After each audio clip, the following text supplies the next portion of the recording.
Welcome to the fish tank. Hey everybody, Fishman here. This is going to be one of those rare occasions where I'm going to put out 2 videos in one day. Actually, I think this is probably the only time I've ever done this.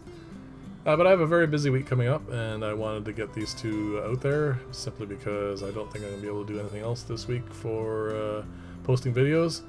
This morning I put out the second part to the DIY river tank, or drop-off tank. I put the first part for the stand build up there. And because I was doing a fair amount of machining and sanding and whatnot, it kind of got me in the frame of mind for doing this. And what we're going to do here is this is the third part for the mini bandsaw build, where hopefully we will get a couple of wheels done. These are going to be the 2 main drive wheels for the build. So what I want to do here is, as you can tell, gradually true up these surfaces.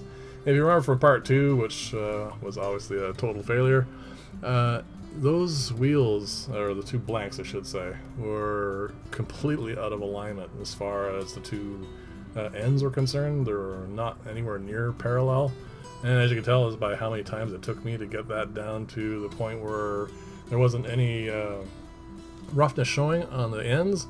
It was actually massively out of alignment, which is again quite surprising.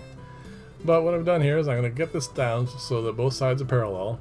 And what I'm going to do here is, well, like I said, I'm kind of a stubborn sort of person, but this time, all I really wanted to do is I wanted to actually see if I made this completely parallel. Here we go. I decided to stick the arbor on one more time just to see, yeah, just to see that apparently. So yeah, it's still out of alignment. And believe it or not, even at this point, I was thinking, well, you know what I could do is I can just run the the bit over that, and I can smooth that out. But no, I realized it's just way too much work, and it's not something that's even worth pursuing. So yeah, I didn't bother. So what I'm doing here is I'm going to drill the center hole here. This is the primer, the initial hole, I should say. I'm going to be widening this out in video, well, the next video, to 1 inch, and then this will be where the bushings and the bearings are going to go. So this is the V-belt. This is the drive belt for, it's going to go from the motor to this wheel, and it needs to be cut at an angle, as you can tell. This is a V, right? But I don't own any. I don't own any bits that are V-shaped. I had a look around, and I didn't really want to buy one because most of the ones that I could buy, like in town, I would have to purchase in a set. And I think it was the cheapest one I can get was $150, and that was just silliness. So what I ended up doing was using one of the bits that my father-in-law gave me. He used to teach the power plant courses for the armed forces, and part of the course was the up-and-comings had to make tool bits like this. They had to make a cutting tool, and they had to grind it to the shape, and these were the ones that he used as the examples that they had to copy. So this is high-speed steel, and I'm using it against the belt grinder. If you remember from when I made the belt grinder, I wasn't entirely sure it was going to grind steel rather well, but it turned out to actually does a pretty good job. Now this doesn't have to be anywhere near accurate, because I'm just holding it against it and I'm just eyeballing the shape, because what I can do is, by adjusting the position of the tool post, is I can do the fine increment for the V and the notch on the lathe itself. So here I'm just trying to grind it down properly. But one thing I noticed when I was doing this is the blank that this was cut out. Well, this is a fair number of years ago now. It's not the same height as the things I have to do the adjustments with. So I had to grind down a piece of aluminum so that it would be centered properly. And it's a tiny piece of aluminum, so it got really hot. So I was using a piece of wood to hold it here. But in the end, I managed to grind it properly and got it centered. And now what I'm going to do here is start working on the V-notch. And as you can see, the tool post is not at a square angle. It's actually, I eyeballed it for what would, so that the V was proper for both sides. And I did a bit of tentative cutting here first, and I realized it was off by a bit.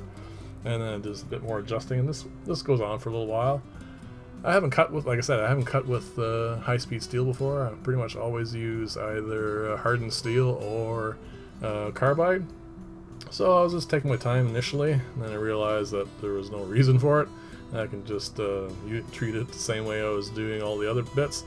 The only thing I actually found different was, I think about halfway through, or a little more than halfway through, I had to stop and sharpen it up just a bit. But other than that, there was actually no problem whatsoever in using high-speed steel. So in future, if I ever need to use it, I will definitely not hesitate, because I have a few more of these that I can grind to various shapes and sizes. And at some point I might actually build a holder for that so that I can grind it more specifically. Here we are about halfway through the process. I thought I would just put it in the groove and see how it turns properly. At this point, you'll notice that the groove is actually fairly smooth. Near the end, like when I'm getting close to it being finished, I decided to roughen it up a bit by changing the angle slightly on the bit. But I think even still, I may have to actually put this back on the lathe at some point and use some very rough sandpaper to give it a bit more texture. But I'll wait until I've got this all done properly before I go making decisions like that. I'll probably actually give it a dry run after the build, because it doesn't take too long to pop this off and stick it on here. So here you go, this is the view for the groove after I've added the texture to it. And it's now quite even at least. I'm not sure, as I said before, whether it's sufficient or not, but that's something for a later date. And if you notice the wall on the right hand side of this, or to the right of the groove, there's a lot of material left there, and I left that there specifically because when I switch this back and forth from one side to the other, and as I'm about to do right here, I want to make sure there's enough material. Yeah, it got quite warm after being machined down so much. I want to leave enough material on there so that there wasn't any danger of me crushing the edge of the wheel. So that's why that is as thick as it is. So now that we're on the other side here, we're going to, one more time, just touch up this side, just to double check that we haven't changed anything in the trueness. This wheel is quite a bit thicker than it needs to be, so I do take a little bit more off. You'll also notice on this side, the wheel is not the same diameter, all the way from one end to the other. When I was originally machining this, I wasn't too concerned about it because it's much simpler to do now that I have the V-groove machined in. It's a simple matter of just doing a couple passes and evening it all out. And also because this side is not going to be the same diameter as the other side. So it was just much simpler just to do it here.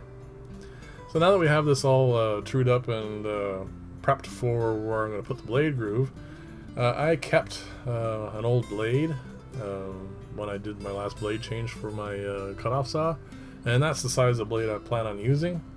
And here it is here. I'm just going to hold it up and going to do a very ballpark kind of thickness for how to for the groove for this. I will actually measure it a little later on and make sure that it's proper, but I don't think it really matters a whole lot as long as it's a little bit wider than the blade.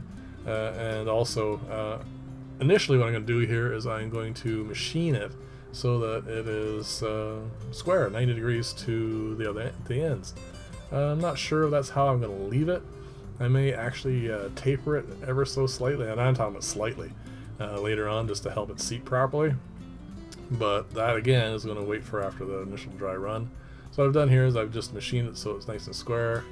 And what we're going to do now is move on to the other wheel. And the blank for it is way worse than the original blank. Even though this is out of focus, I decided to leave it on here because it's obviously an end piece for when they did the cutoff. And this is just very, very rough. So it takes a fair amount of machining. And because this wheel, soon-to-be wheel I should say, is thinner than the other one, I ended up actually leaving a bit of the roughness on it. There's going to be a small sort of a groove, you'll see as it goes along here. There's a small bit of a groove left in the kind of a notch almost on one of the sides. But because this is going to get turned down to a thinner diameter, I didn't worry about it because I was actually more concerned about the thickness of this thing at this point.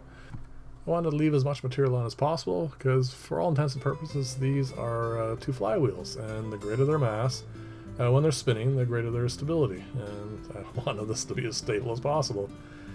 The rest of this is just going to be the same as the first. I'm just going to make sure the blank is parallel on both sides. Be several flips back and forth. Again, mostly because it was truly out of alignment to begin with.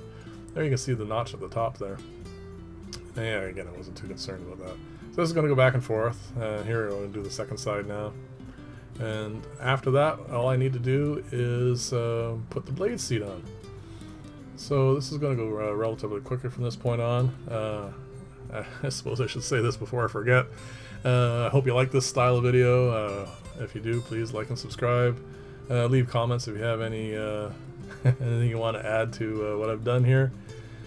And this is probably getting pretty close to the final pass for this. What I'm going to do here is next set the two wheels beside each other, as I want to check. Well, when I machined the first blade seat, I just picked almost a random amount, but now I have to match them up. So what I'm going to do here is I'm going to measure that blade seat, and then I'm going to make sure I machine the other one to the same thickness. Those are the two blanks, and then here we go. This is actually quite easy. I'm just going to use the micrometer and set it all up. And then to make sure that they're the same thickness, I am going to leave everything set, do the final pass for the blade seat, and when I think I have it exactly where it is for the other one, run one small pass, make sure it's just touching, switch out the wheels, put the other one in, and then we will see shortly if it's relatively close or not. It should be pretty close. And here we go, passing it through. Yeah, just a little bit of material coming off. So it wasn't really necessary, obviously, to do that, but might as well keep it as even as possible. We'll reduce the amount of vibrations, and there you go. Next video, we will put the bearings and the bushings on this. Thanks for watching.